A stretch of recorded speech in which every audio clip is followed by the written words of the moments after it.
એટલે કોઈને કદાચ ચોપડી મુજબનો જવાબ લેવાની બહુ ઈચ્છા હોય 0.18 લઈ લેવાનો, આવી જશે ચોપડી મુજબનો વ્યવસ્થિત રીતે. તો આજે ભણશું આપણે વળી પાછું તટસ્થ બિંદુ.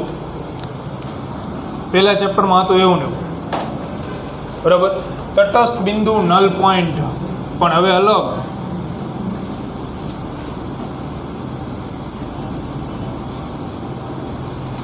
તો આના MCQ આવશે. તો પહેલા ચેપ્ટરમાં તટસ્થ બિંદુની વ્યાખ્યા હતી એ મુજબ કે બે વિદ્યુત ભારોને જોડતી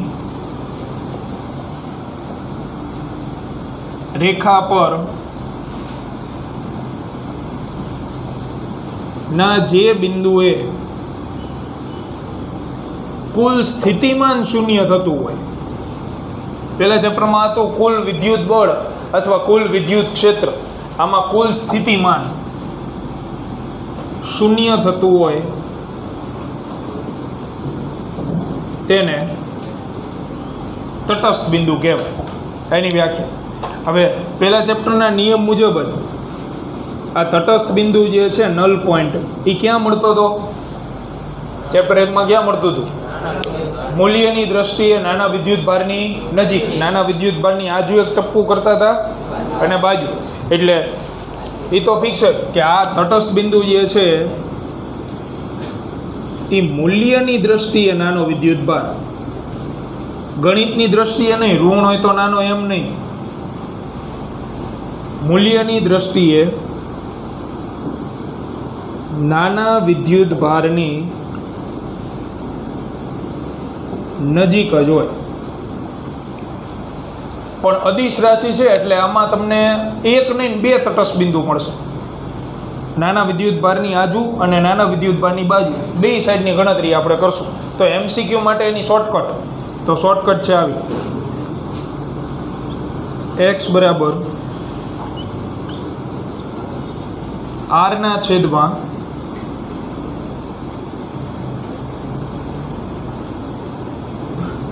મોટો વિદ્યુત ભાર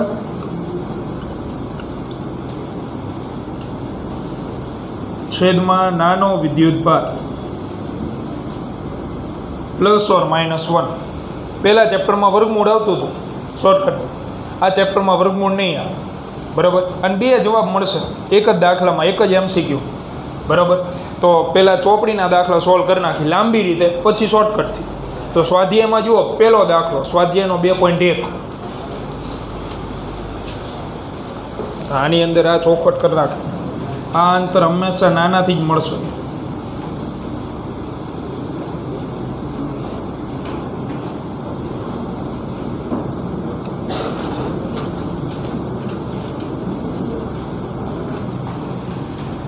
અને આ બે વિદ્યુત ભારો વચ્ચેનું અંતર.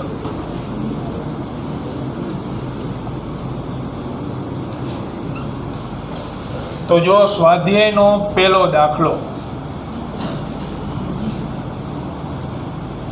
તો એમાં બે વિદ્યુત ભાર આપેલા છે અને આમાં વિજાતીય જોડો જ હશે. 0 તો જ થાય, એક ધન હોય ને એક ઋણ.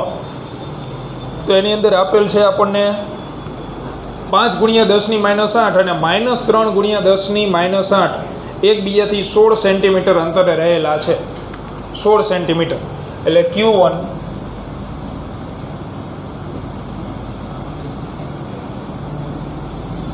અને Q2 બે વચ્ચેના અંતરને નામ આપી દઈએ R.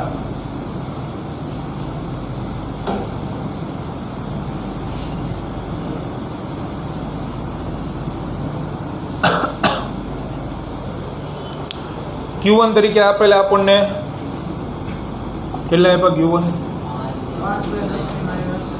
8 અને Q2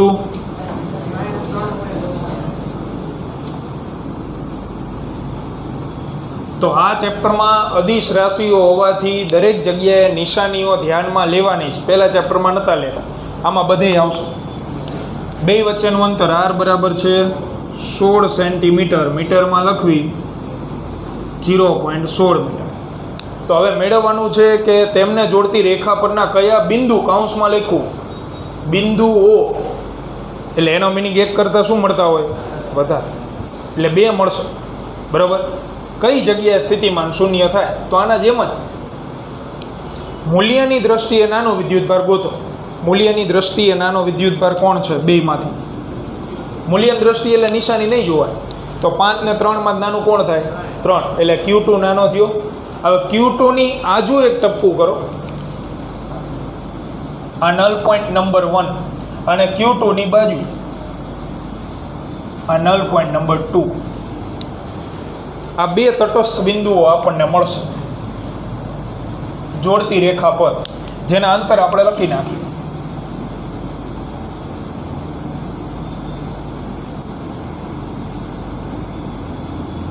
આ અંતર છે ધારો કે x1 અને આ x2. શોર્ટકટથી પછી મેળવી, પહેલાં લાંબી રીતે. દાખલો પરીક્ષામાં 3 માર્કમાં પૂછાય તો આનો હાલે ગણવો. એટલે આપણે પહેલાં ગણતરી કરશું n1ની, પછી તમારે ગણતરી કરવાની છે n2 માટે. એટલે પહેલાં n1 માટે ગણતરી કરી. ધારો કે તટસ્થ બિંદુ n1 પાસે મળે છે, તેથી n1 માટે આપણે ગણતરી ચાલુ કરીએ તો ત્યાં કુલ સ્થિતિમાન શું થઈ જતું હશે? 0.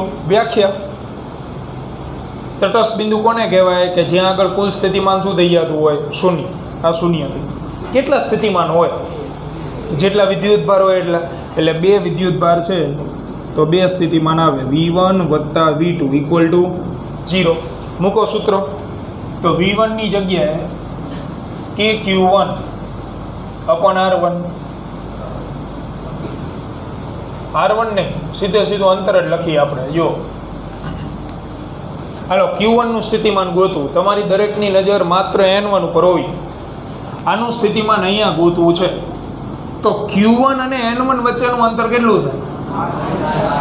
R - x1 થાય. બરાબર. એટલે અહીંયા સીધું આપણે લખી નાખીએ R - x1 પ્લસ KQ2. તો Q2 નું ક્યાં ગોતવાનું છે પાછું?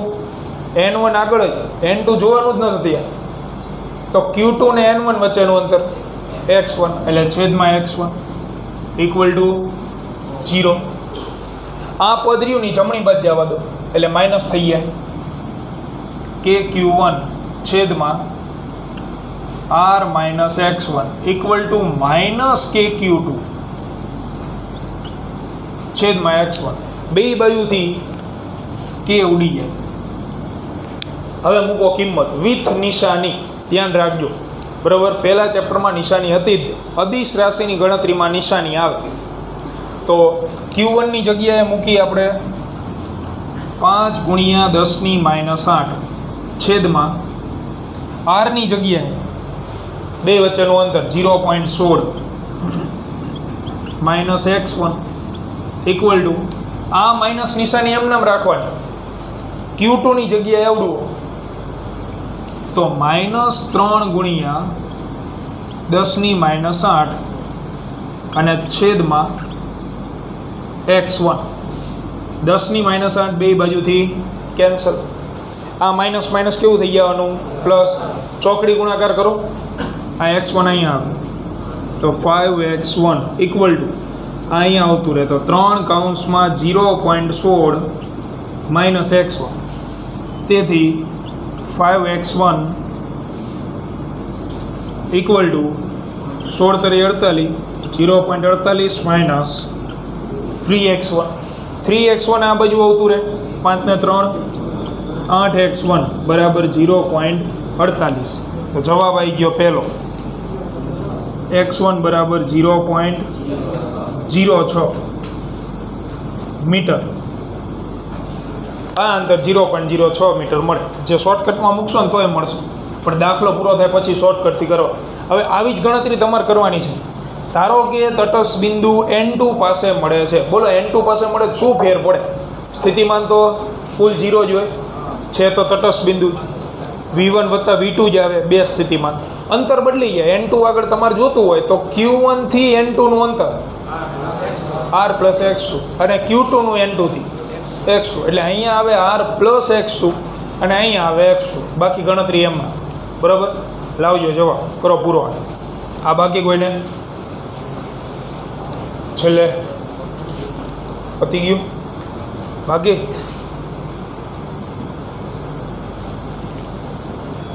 તમે ગોતો n2 એટલે અહીંયા હું n2 ગોતું.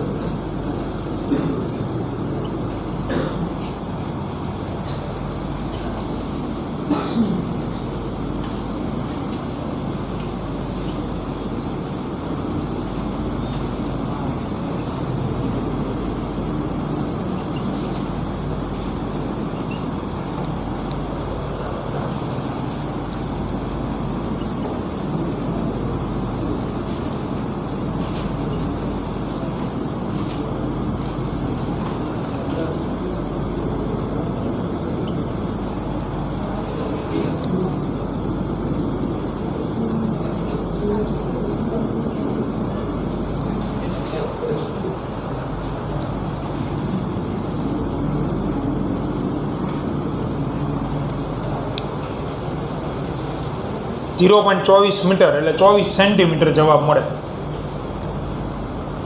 કરો આને પૂર્ણ. પછી પાછળના જવાબ તમને દેખાડે. પાછળના જવાબ અલગ આપેલા.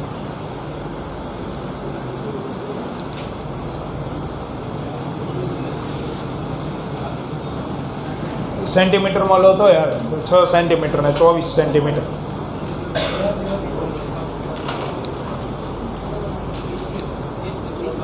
એ જ થાય પણ અમુક આંકડા જોવે ને પ્રશ્ન. એ MCQમાં તમને આપણે શીખવાડ્યું હતું નાનાથી આપે ને મોટાથી અંતર આપે તો ગમે એમ આપે. પાછળ જે જવાબ આપ્યો ને પાછળ તમને જવાબ આપેલો હશે 6 સેન્ટીમીટર હતું એટલે 10 સેન્ટીમીટર જવાબ હશે પાછળ. તો 10 સેન્ટીમીટર સાચો જ છે. એ અહીંયાથી આપ્યું. આ અંતર તમે x1 હમણાં ગોતી આવ્યા. x1 કેટલું આવ્યું હતું 6 સેન્ટીમીટર. તો એ તો અહીંયાથી અંતર હતું ને 6. હવે ચોપડીમાં પાછળ જવાબ કોનો આપ્યો Q1 થી અંતર. તો Q1 થી અંતર જોતું હોય તો R માંથી 6 બાદ કરી નાખો. R એટલે 16. 16 માંથી 6 બાદ કરી નાખો એટલે આ જવાબ કેટલો આવે 10 સેન્ટીમીટર. પાછળ 10 સેન્ટીમીટર આપ્યો પણ એમાં લખેલું છે હશે 5 × 10⁻8 કુલમથી 10 સેન્ટીમીટર એવું ચોખ્ખું લખ્યું. અને એવી જ રીતે આ અંતર x2 હોય 24 સેન્ટીમીટર તો 16 છે એમાં 24 ઉમેરી દેવાનું. 16 ને જો 40 એટલે 40 સેન્ટીમીટર અંતર તમને અહીંયાથી આપેલું હશે. તો એ જ્યારે જવાબ આપે ને તો એમાં વિદ્યુત ભારનો ઉલ્લેખ કરે કે આ વિદ્યુત ભારથી અંતર. અને વિકલ્પમાં એ જ પ્રમાણે આપેલું. MCQના જે વિકલ્પ હોય 4 એ 4 એ અલગ અલગ આપે કંઈ નક્કી નહીં. એમાં ચોખ્ખો ઉલ્લેખ કરે Q1 થી આટલા Q2 થી આટલા. તો એટલે સ્થાન મહત્વનું છે. બરાબર સ્થાન એટલે ધ્યાનમાં રાખો. હવે શોર્ટકટ વાપરીને નીચે જવાબ લઈ નાખો. MCQ પૂછાય તો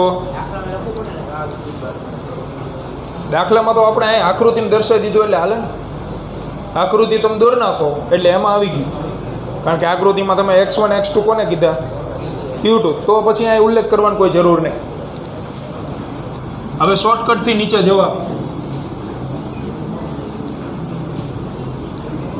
જેથી MCQમાં આવે તો તમારે એ પ્રમાણે ગણવાનો છે.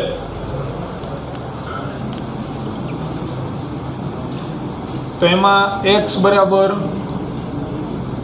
r/, મોટો વિદ્યુતભાર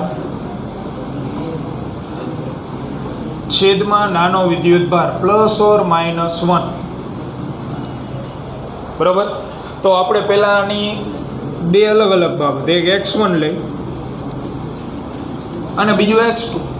તો x1 બરાબર r ની જગ્યાએ r એટલે બે વિદ્યુતભાર વચ્ચેનું અંતર 16 સેન્ટીમીટરમાં મૂકશો ને તો જવાબ સેન્ટીમીટરમાં આવશે. મીટરમાં મૂકશો તો મીટરમાં આવશે. 0.16 છેદમાં મોટો વિદ્યુતભાર 5 × 10⁻8 છેદમાં નાનો વિદ્યુતભાર શું લખવાનો -3 કે 3? અહીંયા તમે લખશો નાનો વિદ્યુતભાર લખશો સાચું પણ -3 લખવાનો 3 × 10⁻8 કે -3 × 10⁻8? ખાલી 3 જ્યારે શોર્ટકટ વાપરો તો એમાં નિશાનીઓ ન આવે. પહેલા ચેપ્ટરમાં વર્ગમૂળની અંદર હતું ત્યારે નિશાની ના પાડી હતી આપણે, બરાબર. શોર્ટકટને સદીસર લેવા દેવા નથી. આ જે મેં લખેલું છે એ મૂલ્યની દ્રષ્ટિએ લખેલું, એટલે એમાં માઇનસ ન લેતા, શોર્ટકટમાં ન આવે. 3 × 10⁻8 એક વખત -1 લઈ અને પછી +1, 10⁻8 કેન્સલ થઈ જાય. 0.16 5/3 -1 લસાલો એટલે તગડો અહીં ગુણાય. 0.16 ભાગ્યા 5 - 3 અને આખાના છેદમાં કોણ આવે? 3. એ આવતું રહે ઉપર.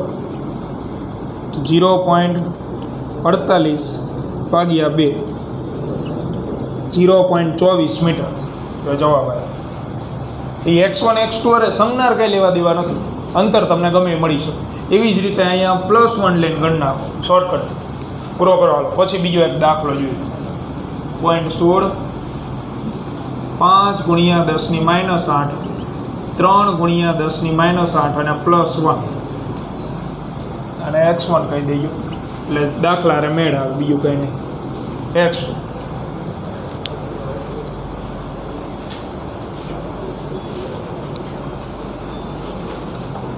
તો ઉદાહરણ નંબર 2 ની રકમ જુઓ. એ કોપી બેઠું એ જ રીતનું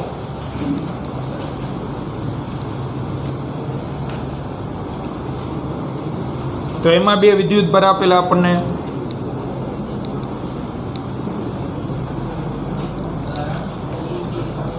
શું થયું?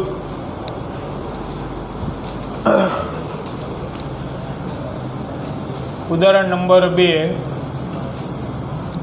એક વિદ્યુત ભાર Q1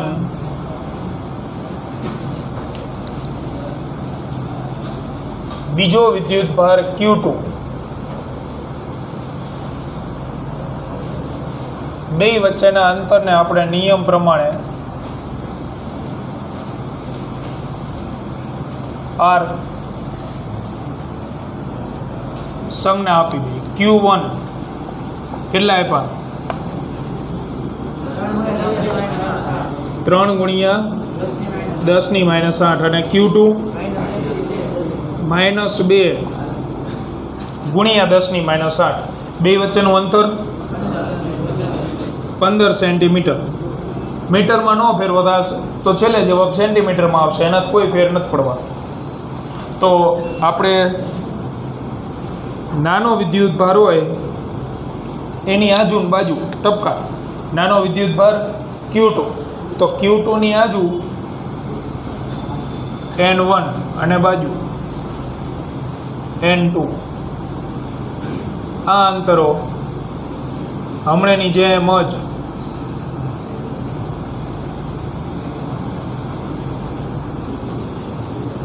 આ x1 આ x2. તો પહેલાં આપણે N1 ની ગણતરી કરી. ધારો કે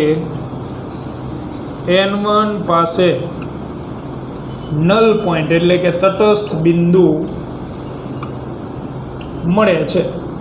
તો તટસ્થ બિંદુ એટલે કે ત્યાં કુલ સ્થિતિમાન 0, સ્થિતિમાન આવશે 2, V1 + V2 = 0.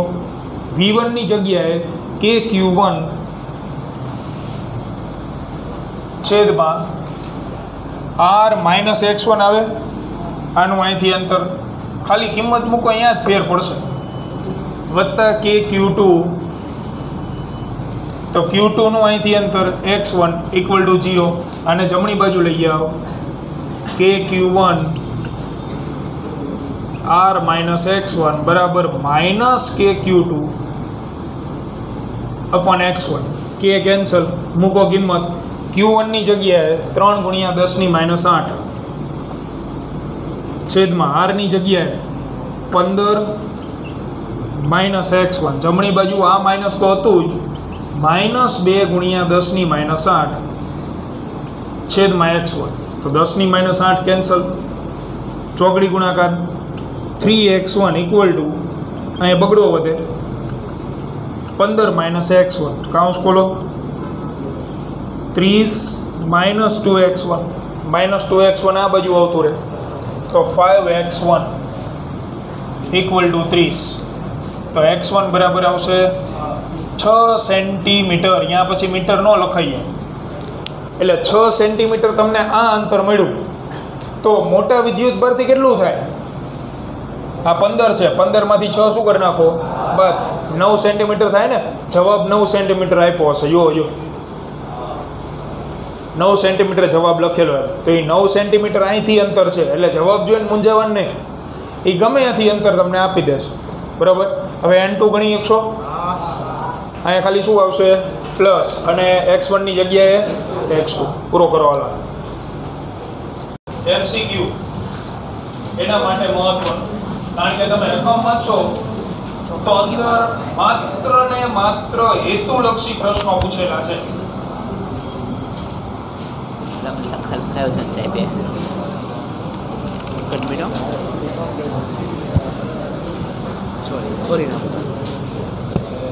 તો ત્રીજા ઉદાહરણમાં બે પ્રકારના વિદ્યુત ભારવાની ક્ષેત્ર રેખા આપેલી, ધન અને ઋણ, પ્લસ અને માઇનસ. એમાં જો બિંદુઓ દર્શાવ્યા, આકૃતિ જોતા જાઓ. આકૃતિ અહીં હું દોરી દઉં છું. અને અલગ અલગ ઘણા બધા પ્રશ્નો પૂછેલા, માત્ર નિશાનીવાળા, બીજું કાંઈ નથી એમ. પણ નિશાનીઓ નક્કી કરવામાં ધ્યાન રાખવું. આવશે બે જ જવાબ, ધન કે ઋણ.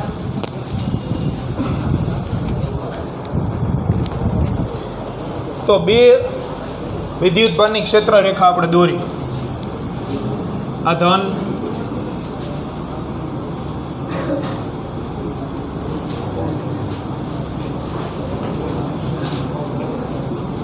અને બાજુમાં ઋણ.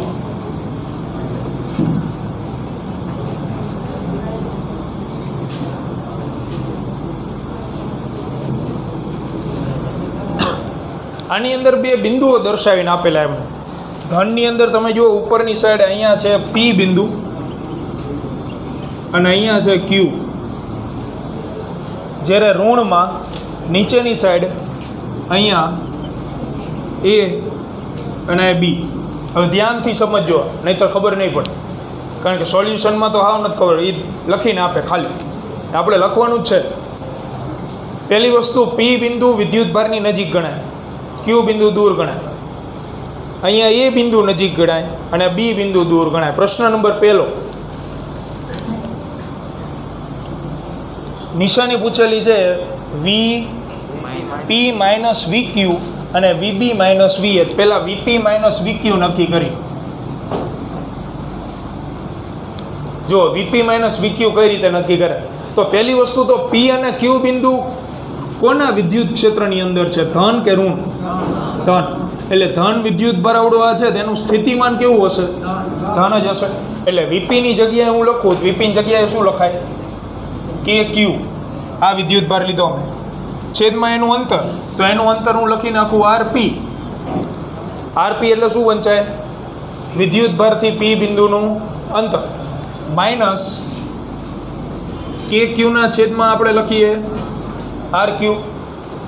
એટલે કે આ જે બિંદુ છે એનું વિદ્યુત ભારથી અંતર.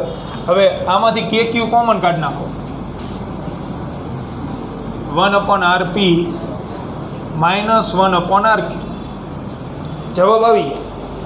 ખાલી એક પ્રશ્ન જવાબ, RP અને RQ માંથી કોનું અંતર મોટું ગણાય? P બિંદુનું કે Q બિંદુ? એટલે લખાય આવું, RQ is greater than RP. Q બિંદુનું અંતર P બિંદુ કરતાં વધારે છે. જો આનું વ્યસ્ત લઈ લો તો નિશાની ઊંધી, ગ્રેટર ધેન છે, એની જગ્યાએ શું આવી જવાનું? Less than. તો 1/RQ લેસ ધેન 1/RP. એટલે કે આ બેમાંથી કોણ મોટું થયું? 1/RP મોટું થયું ને. તો આ 1/RP આવી, આ પદ મોટું છે અને આવડું આ પદ નાનું. તો મોટામાંથી નાનું બાદ કરો તો આ કાઉન્સ કેવો મળે? ધન કે ઋણ? ધન મળે. તો આ કાઉન્સ ધન મળશે, એટલે આ નિશાનીનું મૂલ્ય આપણને કેવું મળવાનું? ધન. એટલે આના ઉપરથી 1/RQ minus 1/RP is greater than 0 મળે. અથવા તો તમે એવું લખી શકો કે આ મૂલ્ય મોટું હોવાથી, 1/RP મોટું હોવાથી વીપી માઇનસ વી ક્યુ એની નિશાની આવશે ધન, જે નીચે શાબ્દિક સ્વરૂપે લખીને આપશે. આમાં બીજો પ્રશ્ન વીબી માઇનસ વી. હવે બીજો પ્રશ્ન સોલ્વ કરી ગયો આ જ રીતે ફરી જાય આમાં વીબી માઇનસ વી. તો વીબી અને વી એટલે એ અને બી બિંદુઓ કોના સ્થિતિમાનમાં અથવા કોના વિદ્યુત ક્ષેત્રમાં છે? ઋણના. એટલે લખવું પડે માઇનસ. તો આનું લખવી આપણે વીબીનું, તો લખાય માઇનસ કે ક્યુના છેદમાં આરબી. આ માઇનસ એમ નામ આના માટે લખીએ આપણે તો વિદ્યુતભાર ઋણ હોવાથી સ્થિતિમાન ઋણ માઇનસ કે ક્યુ છેદમાં આર એ. માઇનસ નિશાની અંદર જાય તો કે ક્યુ અપોન આર બી પ્લસ કે ક્યુ અપોન આર એ. કે ક્યુ કોમન કાઢ લો અંદરથી તો કે ક્યુ કોમન નીકળશે, અંદર વધશે 1 અપોન આર એ માઇનસ 1 અપોન આર બી. આવું વધે. માઇનસ હતું ને પછી લખી નાખ્યું, પ્લસ હતું એ પહેલાં. હવે નક્કી કરવાનું આ બેમાં જ મોટો કોણ? તો આર એ ને આર બી નક્કી કરો. આર એ મોટું ગણાય કે R B? R B is greater than R A. તો આર બી મોટું હોય એટલે આનું વ્યસ્ત કરી નાખી તો 1 અપોન આર બી એ લેસ દેન થઈ જાય 1 અપોન આર એ. એટલે કે 1 અપોન આર એ મોટું મળ્યું ના પણ તો આ મોટું માઇનસ નાનું મૂલ્ય, મોટામાં નાનું ધન કે ઋણ? ધન. જવાબ આવે બીજાનો તો વીબી માઇનસ વીએ પણ આપણને ધન મળશે. તો આવી નિશાનીઓવાળા દાખલાઓ એમસીક્યુ છે. જલ્દી આને પૂરું કરો એટલે બાકીના પ્રશ્નો પૂરા થાય. આકૃતિ દોરવાની જરૂર નથી, એ રકમમાં આપશે, તમારે લખવાનું જ છે ખાલી.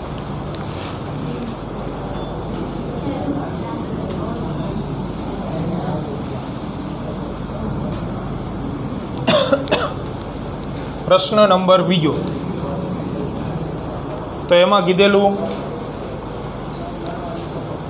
એક નાના ઋણ વિદ્યુતભારની ક્યુ અને પી તથા એ અને બી બિંદુઓ વચ્ચેની સ્થિતિ ઉર્જાના તફાવતના ચિહ્ન જણાવો. હાલો, સ્થિતિ ઉર્જાનું તફાવત એટલે પહેલાં ક્યુ અને પી વચ્ચે, એટલે આવું પૂછ્યું you Q minus U P. આનો જવાબ આપણે કહેવાનો છે. અને પછી એ અને બી વચ્ચે એટલે યુ એ માઇનસ યુ બી. અને નાના ઋણ વિદ્યુતભાર માટે તો પહેલાં તો સ્થિતિ ઉર્જાનો તમારે તફાવત જોતો હોય ને તો સ્થિતિ ઉર્જા ડાયરેક્ટ ન મળે, ગતિ ઉર્જા વિશે વિચારે. ગતિ ઉર્જા વધે તો સ્થિતિ ઉર્જા ઘટે, કુલ ઉર્જા અચળ હોય એટલે.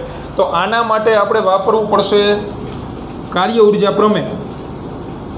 ડબલ્યુ બરાબર ડેલ્ટા કે પ્રમાણે તમે વિચારો તો જેમ જેમ ઋણ વિદ્યુતભારની અમને વાત કરેલી છે રકમમાં આગળ લખેલું નાનો ઋણ વિદ્યુતભાર, તો ઋણ વિદ્યુતભારને તમે જેમ જેમ નજીક લાવો અહીંયા, કારણ કે પીક્યુ બિંદુ તો ક્યાં આવેલા? ધન વિદ્યુતભારના ક્ષેત્રમાં.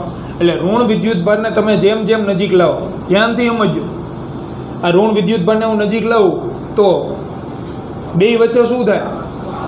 આકર્ષણ. આકર્ષણ થાય તો ગતિ ઉર્જા વધે ઘટે? ગતિ ઉર્જા વધે. એટલે ગતિ ઉર્જા માટે મારે લખવું હોય અહીં લખી દે નાના ઋણ વિદ્યુતભારની વાત છે.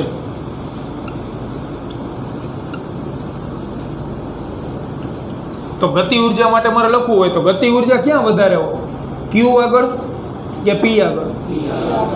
નજીક આવી જાય એનો લો અને આકર્ષણ બળ વધી જાય, આકર્ષણ બળ વધી જાય પી આગળ ગતિ ઉર્જા વધારે હોય. એટલે કે પી ઇઝ ગ્રેટર દેન શું હોય? કે હવે ગતિ ઉર્જા વધારે હોય પી બિંદુની તો પી બિંદુ આગળ એ જ વિદ્યુતભારની સ્થિતિ ઉર્જા કેવી હોય? ઓછી. એટલે સ્થિતિ ઉર્જા માટે મારે લખવું હોય તો યુપી લેસ દેન યુ ક્યુ. તો આ બેમાંથી કોની સ્થિતિ ઉર્જા વધારે થઈ? ક્યુ બિંદુ આગળ. ક્યુ બિંદુ આગળ મોટી સ્થિતિ ઉર્જા હોય તો આ તફાવત મને કેવો મળે? ધન કે ઋણ? ધન. જવાબ આવે ધન. You Q minus UP equal to ધન.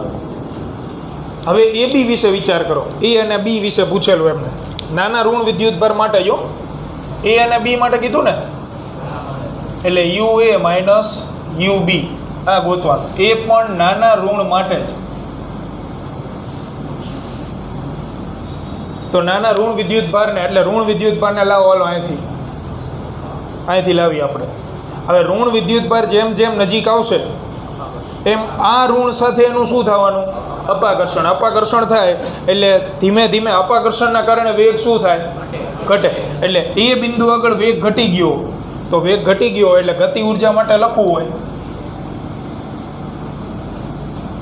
તો એ બિંદુ આગળ ગતિ ઉર્જા મોટી હોય અને બી બિંદુ આગળ ગતિ ઉર્જા કેવી હોય? વધારે. નજીક આવે એટલે વેગ ઘટે ને એટલા માટે. તો સ્થિતિ ઉર્જા માટે શું લખ નખાય? ઊંધું. એટલે U A less than U B. તો બેમાંથી મોટું કોણ થયું આ વખતે? બી. એટલે આ પદ મોટું થયું ને, આ મોટું થયું તો આ મને તફાવત કેવો મળે? ધન કે ઋણ? ધન ઋણ. આ મૂલ્ય મોટું હોય તો તફાવત આવશે ઋણ. જવાબ આવે માઇનસ. આની સંજ્ઞા આવશે ઋણ. બરાબર. બાકીના 3 પ્રશ્ન આવતીકાલે. અને આવતીકાલે વિદ્યુત ડાયપોલનું સ્થિતિમાન મેળવવાનું છે એટલે એબ્સન્ટ રહેવાની ગણતરી બહુ રાખવી નહીં.